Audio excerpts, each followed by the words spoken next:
We'd like to welcome you to our 71st annual meeting. At this time, we're going to go over a few of the housekeeping items. You are in the meeting as listen and view only mode. You can see and hear everything, but your microphones and cameras have been disabled through the Zoom meeting space. There will be multiple points in which we will allow you to vote during the meeting. We will notify you ahead of time before this will happen, and a poll will appear on your screen and you will vote at that time. You can find the annual meeting report for 2020 on enrichmentfcu.org annual meeting, as well as in your invitation that you received with the Zoom information. If you experience technical difficulties, we suggest that you completely log off and rejoin the meeting.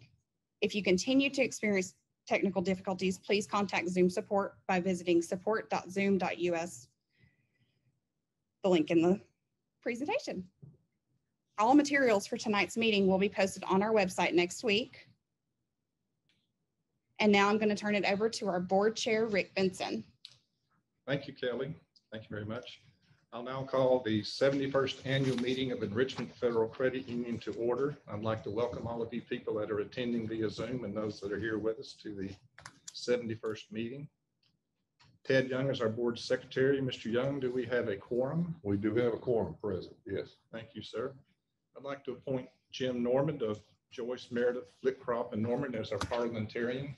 Thank you, sir. He's here with us. He's been with us for many years. We appreciate his participation. I'll give you the introduction of the members of the board and the supervisory committee. I'm Rick Benson. I'm the chair. Dwight Potter is our vice chair. Ted Young is our secretary treasurer. And then our other members are Tim Stallings, Beth Fee, John Clayton, and Steve Braden. Supervisory committee is Scott Winningham, Deb Swartz, and Amy Barrett. Most of us are here. We do have a couple of people attending via Zoom. I'm pleased to report that even with all the obstacles and constraints that COVID presented to us, 2020 was a very successful year for the credit union. We ended the year with total assets of just under $652 million, which is an increase of about $122 million over year-end 2019, and $193 million increase in assets in just 4 years. As of December 31st, we had $489 million in loans, and our loan-to-share ratio was 84%, which to you members means that for every dollar deposited, we're loaning out 84 cents. Today's financial services world is extremely competitive, and Enrichment is in a geographic area, East Tennessee, that is more competitive for credit unions than most any area of the Southeast. In the face of that competition, we continue to grow membership, and we closed 2020 with 46,181 members. No shock to all of you that 2020 was a strange year. The COVID-19 pandemic presented the entire Enrichment family, members and employees, some huge challenges, but our employees rose to the occasion, and you, our members, were extremely cooperative and patient with us during those turbulent times. We had to close lobbies and move many of our face-to-face business transactions, like auto loans, to an online platform, which worked out very well. We also had about 50 employees working from home at various times, but those folks and the employees who manned our drive-through tellers and branches continue to deliver exceptional customer service without missing a beat. Without a doubt, we have the absolute best employees in the credit union industry, and we want to thank all of our employees very, very much. During the first 60 days of COVID-19, Enrichment launched a paycheck protection program from scratch, and we're able to get U.S. Treasury and Small Business Administration approval. We were one of only 2 local credit unions who participated in the PPP process, and we were the only one who handled it in-house. Craig Peters will give you more details on that program further along.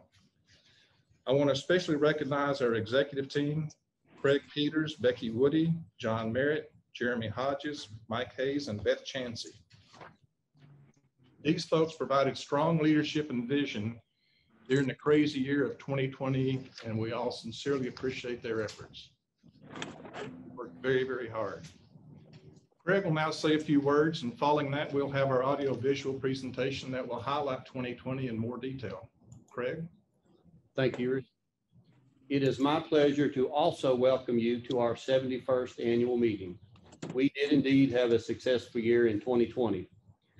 We will summarize those results for you in a video presentation that follows my remarks. But first, I would like to personally thank several important groups. First of all, to our board of directors for their vision, cooperation, and patience in making 2020 a success. To our supervisory committee for their dedication and oversight of the credit union's operations as your representative. For our management team for their execution of our plans. And lastly, but certainly not least, our employees who work directly with you, our member owners who make it all possible. It is truly a pleasure to work with all of you. June 13th, 2020 marked our 70th anniversary. We had some big announcements planned for March 13th that were delayed or postponed.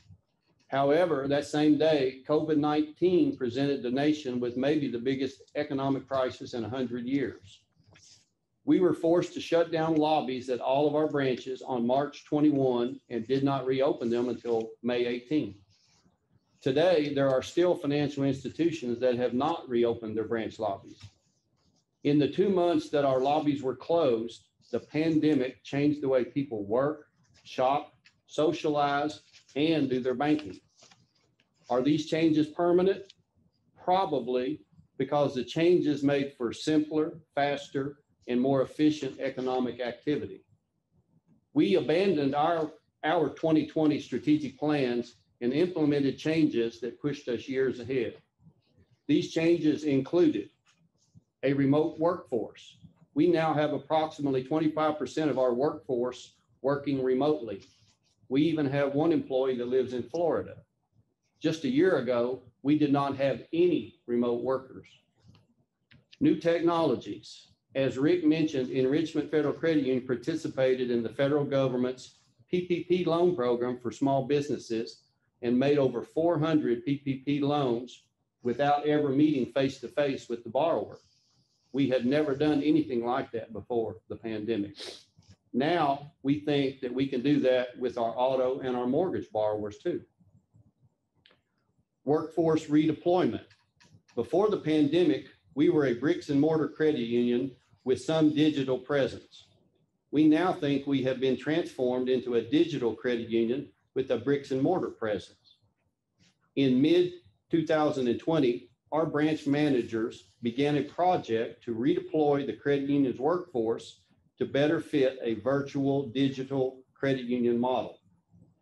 The project includes a significant change in how we staff our branches, how we streamline our lending processes, and how we deliver our services, all in a personal way. At last June's annual meeting, we announced a new product, our Ownership Rewards Account. Our Ownership Rewards Account pays a 5% dividend rate on deposits earned from the cash rewards that we pay on our credit and debit cards. In the 8 months of existence, members have earned over $400,000 in cash rewards and earned over $5,000 in dividends on those cash rewards. The pandemic showed us that many Americans do not have sufficient emergency savings. We believe that our Ownership Rewards Account is a great way to save for emergencies, and it is built entirely from efficient spending, not excessive spending. We are pleased to introduce a new eSpend checking account. As part of our effort to provide you with the best products, we are proud to introduce our new eSpend checking account. We researched the features members want and need in a checking account, and we came up with 3 main things: identity theft protection, credit monitoring, and cell phone insurance. Through our purchasing power, we are able to get a package price for these 3 features at $4.99 per month, which is a bargain. Each of the features purchased individually will cost twice that amount. And we are so sure that you will like our new eSpend checking account that we are providing the 3 features to you free for the first 12 months. I'm also excited to introduce to you a new community enrichment program.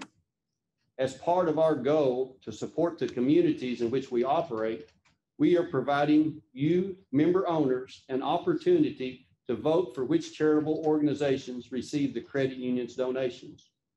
Beginning in the second quarter of this year, you will be able to vote on our website for your favorite 501c3 charitable organizations. The credit union is budgeting $25,000 for each of the 3 remaining quarters of 2021. So, for example, a charity that receives 10% of members' votes will receive 10% of $25,000 or $2,500. We think that this is an exciting new way to give you, our member owners, a voice in supporting our local communities. And now, on to the video. I want to thank Alora Drennan and Brett Tucker for producing the video. And a special thanks to our own talented call center employee, Charlotte Grader, who does a wonderful job narrating the video. And lastly, a special thanks to our member experience manager, Kelly Odell, for producing the entire meeting for today. Thank you.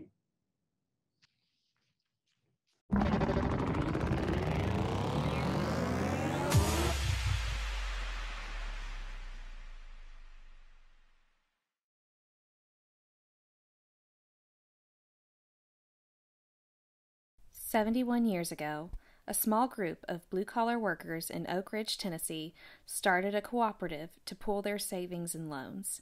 That cooperative turned into K25 Employees Federal Credit Union, chartered on June 13, 1950. At that time, the credit union only had 1 employee working out of a cigar box. Since then, your credit union has grown to 9 branches, serving over 46,000 members with assets of $652 million. Things have changed significantly in the last 71 years, but none as impactful as the pandemic year 2020. In spite of the COVID-19 pandemic, your credit union finished 2020 with record assets, loans, deposits, and a near-record net income. As of December 31st, 2020, the credit union had total assets of $652 million. That's an increase of $122 million over the prior year. During 2020, the credit union originated $254 million in new loans and ended the year with total loans outstanding of $489 million, an increase of $56 million over the prior year. Our mission is to make loans to our members, and we earn more by loaning money than we do investing in idle funds. Profitability translates to lower fees, lower loan rates, higher savings rates, and more services for you. As of December 31st, 2020, the credit union's loans to shares ratio is 83.50%. This means that for every $1 deposited, the credit union is loaning out about 84 cents. This is how we measure how well we are fulfilling our mission of loaning money to members for provident purposes. Member deposits increased to $586 million as of December 31st, 2020, an increase of $117 million over the prior year. Your credit union always seeks to maintain competitive deposit rates. We review our rates each month and make changes as needed to remain competitive. The credit union added 2,616 new members during 2020, ending the year with 46,181 members. Despite COVID-19, the credit union finished 2020 with a strong net income of $5.5 million, slightly down from the record $5.7 million of 2019. Our 2020 net income was the result of increased loan originations, gains on our investments, and over $400,000 in fees earned from participating as an SBA lender and the federal government's Paycheck Protection Program for small businesses. Your credit union continues to be a well-capitalized credit union, ending 2020 with a net worth ratio of 9.44%, well above the 7% considered well-capitalized by the National Credit Union Administration. The Supervisory Committee is responsible for representing the members' interest in providing oversight of the credit union's management, ensuring that safe and sound practices are being followed, ensuring that proper internal controls are maintained, and ensuring the accuracy of the credit union's financial statements. Your Supervisory Committee is comprised of dedicated volunteers who are not employees of the credit union. Committee members are appointed annually by your Board of Directors. In 2020, the committee has worked with our internal audit department and outside independent auditors to review audits of the credit union's operations. The committee also engaged an independent CPA firm to conduct an audit of the credit union's financial statements for the year ended September 30th, 2020, which resulted in an unqualified opinion.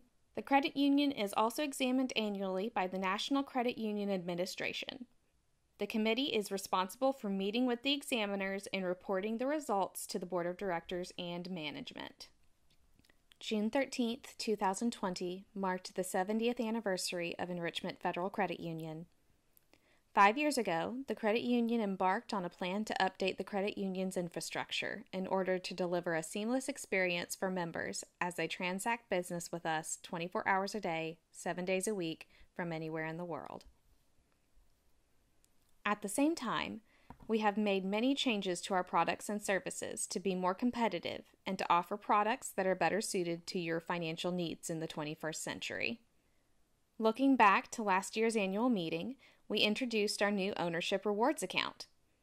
Our Ownership Rewards account currently pays you 5% on your patronage from the cashback rewards that you earn from your Enrichment Federal Credit Union's credit cards and debit cards.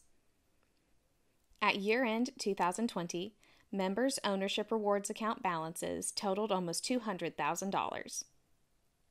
If COVID-19 has taught us anything, it is that we all need an emergency fund. Our new Ownership Rewards account is a great way to start building your own fund for those unexpected expenses. For 2021, we have another exciting product to introduce: our new eSpend checking account. Within the next few months, our new eSpend checking account will be available. Over the years, we have offered many different checking accounts, and we currently have 5 different checking account options. As part of our strive to deliver the best products to our members, we researched the checking account features our members wanted and needed. Our research concluded that most members need identity theft protection, credit monitoring, and cell phone insurance. These services would normally cost you $10 or more each, but through our purchasing power, we are able to package all 3 features for $4.99. To prove how confident we are that you will like these products, and in honor of our 70th and 71st anniversaries, we are providing these 3 features to you free for the first year. The new eSpend checking account can also pay you higher dividends depending on your balance. Enrichment Federal Credit Union is not only here to help our members, but also the communities we serve. During 2020, our employees volunteered in their communities and raised money for local charities. All of this helps further the mission of credit unions across the nation of people helping people. In 2021, your credit union is implementing a new Enrichment Community Support Program, whereby you, our members, will have the opportunity to designate where you want the credit union's support to go. Beginning with the second quarter of 2021, the credit union will post a list of 20 to 25 qualified 501c3 charitable organizations on our website. You, our member owners, will be able to vote on the charitable organizations that you would like to see receive credit union funding support. The related organizations will receive a contribution from the credit union based on the applicable percentage of their votes received. For 2021, the credit union has budgeted $25,000 per quarter toward community support for these charitable organizations. If your selected organization receives 10% of the votes cast, they will receive $2,500 funded from your credit union. We sincerely hope that you will take this opportunity to get involved and vote. For the year 2020, in honor of our 70th anniversary, Enrichment Federal Credit Union gave away $10,000 in scholarships to graduating high school seniors. The winners were Alyssa Lewis, Chloe Lewis, Jared Wall, Jeremiah Washington, Kaylee Cox, Lucas Duncan, Megan Wright, Nathan Pearson, Seth Pierce, Spencer Rudder, Tucker King. Scholarship applicants are required to be members of Enrichment Federal Credit Union and be in good standing for the most recent 12 months. They are also required to maintain a minimum GPA of 2.5 in order to apply. We look forward to enriching the futures of more students in 2021. As a reminder, applicants have until May 1st to return their applications to their nearest Enrichment Federal Credit Union branch. The Board of Directors and staff of your credit union would like to thank you for your membership and for being part of our successful history. It is our commitment and promise to you that your needs will always come first and that your experience with enrichment will be a rewarding one. As owners of Enrichment Federal Credit Union, you can rest assured that every decision made by your credit union always has your best interests in mind. Thank you for joining us for Enrichment's 71st Annual Meeting. Thank you. I hope you found that video informative. As you can see, and you've heard several times, we had a really good year, and we appreciate our members and our employees for making that happen. You saw the scholarship winners. I want to let you know that starting next year, one of those awards will be targeted for a student in Roane County, and we'll call it the Patsy Hamby Scholarship. Patsy stepped down from the board this year. She served us for 30 years and continues to be a mentor and a great friend to all of us and to all of you. So we'll start that next year. Missed approval of the minutes, so if you could put the minutes up.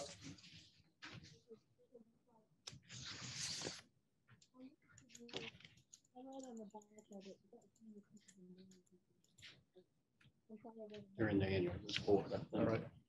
The minutes were posted to the website and made available to everybody. So if you would vote to approve the minutes, we would appreciate that very much. We'll launch the polling now. 54 yeas, no nays. So the minutes of the 2019 meeting, which was conducted last June, are approved. Thank you. Treasurer's report. Jim Young is our Secretary Treasurer. Jim, I'll turn it over to you. Okay, thanks for tuning in tonight. The video hit the high points. I'm going to just clarify a few things. I'm going to go over again on the loan part. During 2020, our union originated $254 million in new loans and ended the year with total loans outstanding of $489 million. This is an increase, $56 million or 13% over the prior year. This is to what our mission is what we're trying to include here, is that we measure our mission to loan money to members for provident purposes. On the profitability, which is the bottom line of any business, the credit union finished 2020 with a strong net income of $5.5 million, slightly down from the record last year of 5.7. And your credit union, I will assure you, continues to be well capitalized, ending 2020 with a net worth ratio of 9.44%, well above the 7% that's considered well capitalized by the National Credit Union Association. Thank you. That concludes my report. Need a motion to approve the treasurer's report. So moved. I need a second. Second. All right. Will you let the people in attendance vote, please? Good vote to approve the treasurer's report. We'll launch the polling.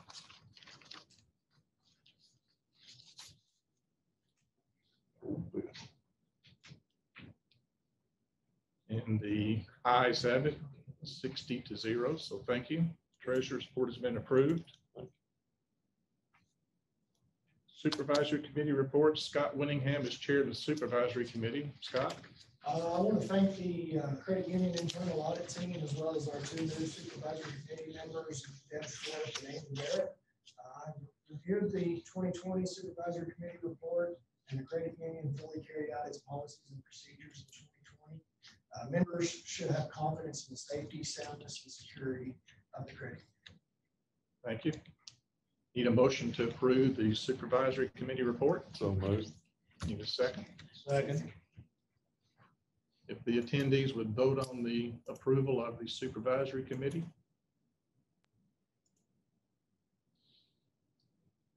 And the ayes have it, 64-0. So the supervisory committee report is approved. Thank you, Scott. Thank you to Amy and Deb. Anybody have any unfinished business to bring before the membership? Any new business, any questions or concerns? If not, we'll move to the election.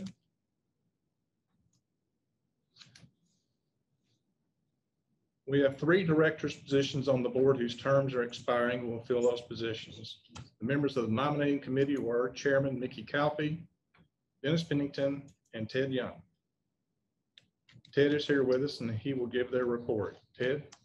After meeting, we are pleased to announce the following members that have been nominated to serve on the board of directors of Enrichment Federal Credit Union. The 3 are Steve Braden, a 3-year term, Dwight Potter, 3-year term, and Tim Stallings, also a 3-year term. We look forward to the 71st annual meeting of the members at the Pollard Conference Center next year. Thank you. Thank you, Ted. As no other petitions were received, I would ask that a motion be made to elect these nominees. So Yeah, second. Second. If the membership would vote on these 3 folks, please.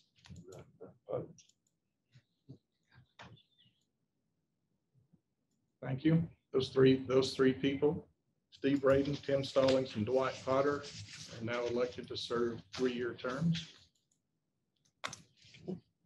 Thank you, folks. We gave you a chance when you registered for this meeting to ask questions. We'll now put those questions up and Craig will go through the answers. Are there any plans to add additional locations in the near future? If so, where? As we sit here today, we do not have any near-term, meaning the next 12 to 24-month plans to add any specific branch locations. The pandemic caused all financial institutions, including credit unions, to pause and rethink our branching strategies, as we mentioned a little bit earlier. The federal government's mandate to close lobbies changed consumer behavior in ways that may have permanently affected the retail branch traffic. At the time we reopened our branch lobbies, we began monitoring foot traffic in all of our branches. And since reopening on May 18th, our branch traffic has continued to decline. Our 2021 strategic discussions will be focused on branches and whatever our branch strategy is. Our discussion will include things such as new branch locations, changes to our current branch locations, and what is the right size of a branch in the future. And the question, why is the lobby closing at Pellissippi and North Shore where I bank? My safe deposit box is there, and it may not be possible to make an appointment to access it in an emergency. What else can I do? Well, I share your pain. I maintain a safe deposit box there also. Our North Shore branch has operated as our e-services branch for quite some time. When the pandemic, with the pandemic, their e-services activity increased at the same time foot traffic declined for that branch. To better serve our total membership, we decided to make that branch a drive-through only branch, like we did for the 2 months that we were closed, with appointment only lobby service.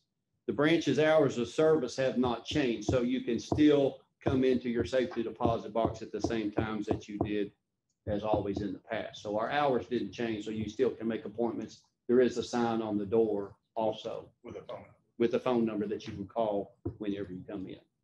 So it really hasn't changed the hours. Next question, please.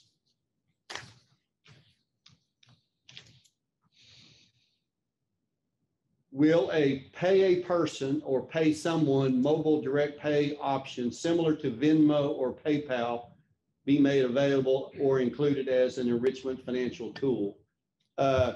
I would say yes, that's been on our radar for some time, and we will be implementing a person-to-person option within the next 12 months. So the answer to that is yes, we will be doing that, and we have been discussing it for a couple of years anyway, trying to decide which one is the best one or the right one.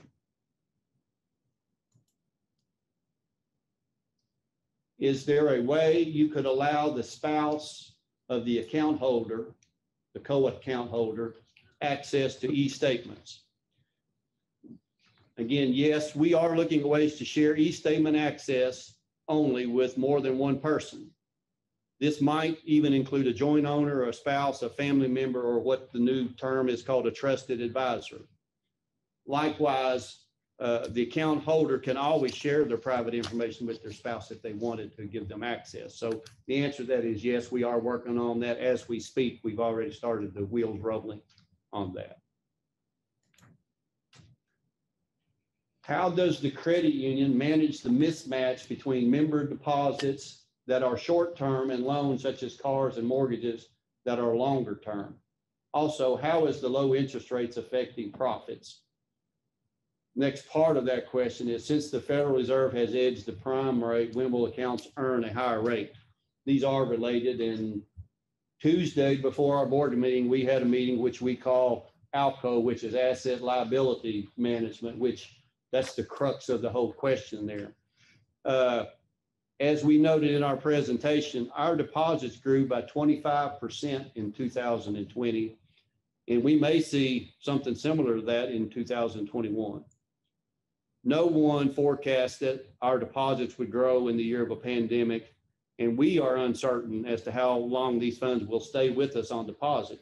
They may, in fact, leave the credit union as fast as they have came in. Currently, we are unable to invest these funds for any significant term, and we pay a dividend rate that is actually higher than what we earn on these funds if we can't loan the money out. Loan demand for enrichment has been remarkably good, better than we forecast. However, there is a lot of uncertainty today, and the funds that come in, the marginal funds that come into the credit union today, we're investing those at about on average, about 7 basis points, and our share account pays 10 basis points. So if we don't loan the money out, we really lose a hair on each additional deposit that comes into the credit union. Basis point is 1/100th of a percent. Right. Why do you hold Social Security checks? ORNL Credit Union deposits them on Monday. Good question. We do not hold Social Security checks. It would probably be illegal for us to do so.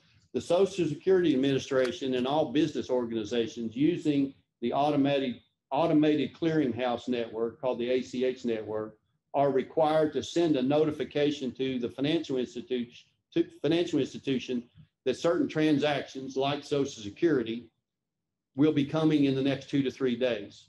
The Social Security Administration does not send the credit union the funds for the 2 or 3 days after they send the listing, which we call the warehousing of the funds. What you are referring to is the practice that some financial institutions, but not all financial institutions today, credit Social Security recipients' account balances before they receive the funds from the Social Security Administration. This is a practice that used to be considered unsafe and unsound, but you are seeing more and more of that everywhere you go today.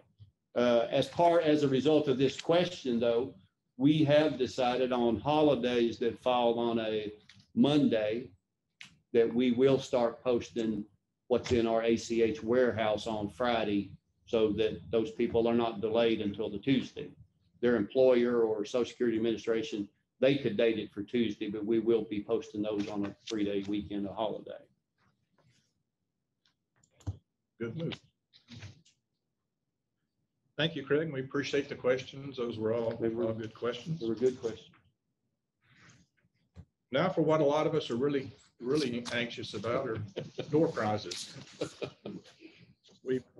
we gave away 20 $50 winners of the overall membership, and then two $250 winners to the overall membership.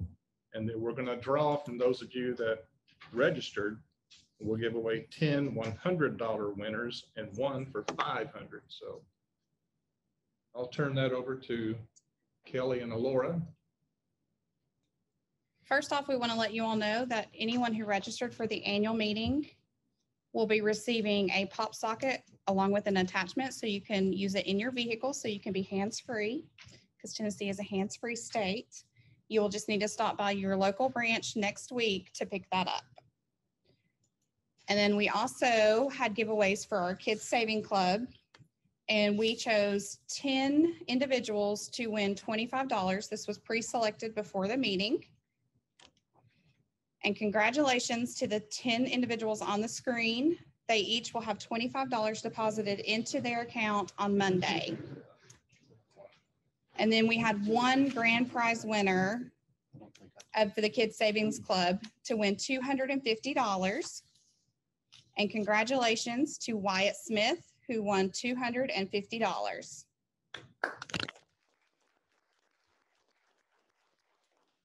Next, we will move on to the individuals. Out of the entire membership, we chose 20 different individuals based on a random drawing to win $50 that will be deposited into their account on Monday morning.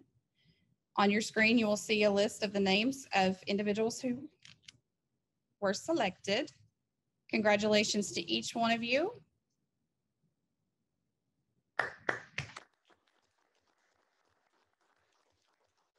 And then we had two $250 cash prize winners, and they are showing on your screen as well. Wow.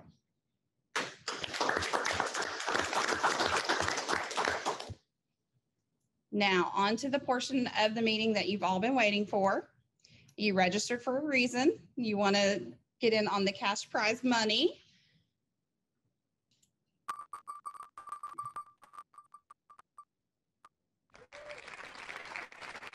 All right, Derek Van Petten, congratulations, you've won $100.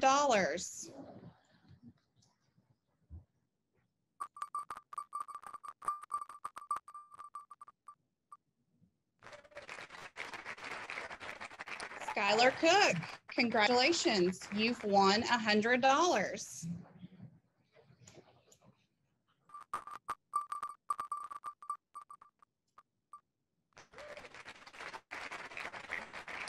Clayton Harness, congratulations, you've won $100.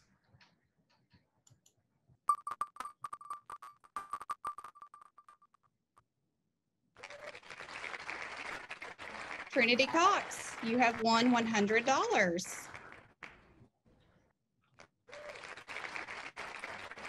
Donnie Van Petten, congratulations, you've won $100.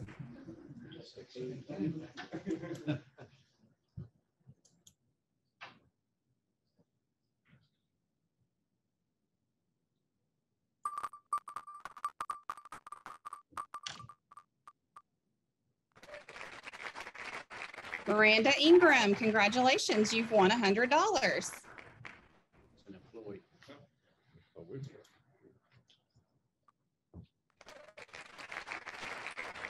Bo Cunningham III, congratulations, you've won $100.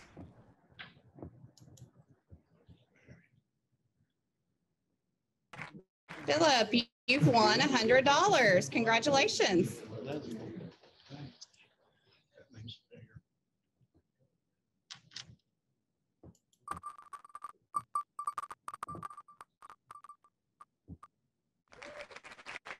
Ron Woody, congratulations, you've won $100. Mary Brewer, you've won $100.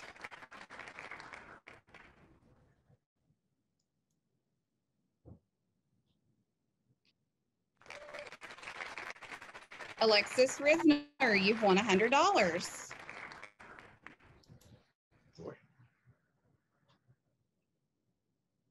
This is our final $100 winner, David Fugate. Congratulations.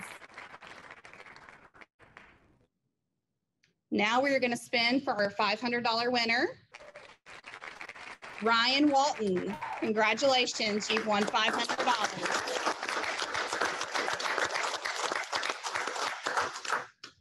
Congratulations to all our winners. We appreciate everybody being here, and that concludes the March 2021 Enrichment Federal Credit Union Annual Meeting. And I said this last year, but I'll say it again. We hope that next year we can have all of you folks attend in person, maybe with Zoom as an optional thing since everybody's gotten so used to it. But I would appreciate a motion to adjourn the meeting. So moved. Second. All in favor? Aye. Meeting is adjourned. Thank you very much. Thank you.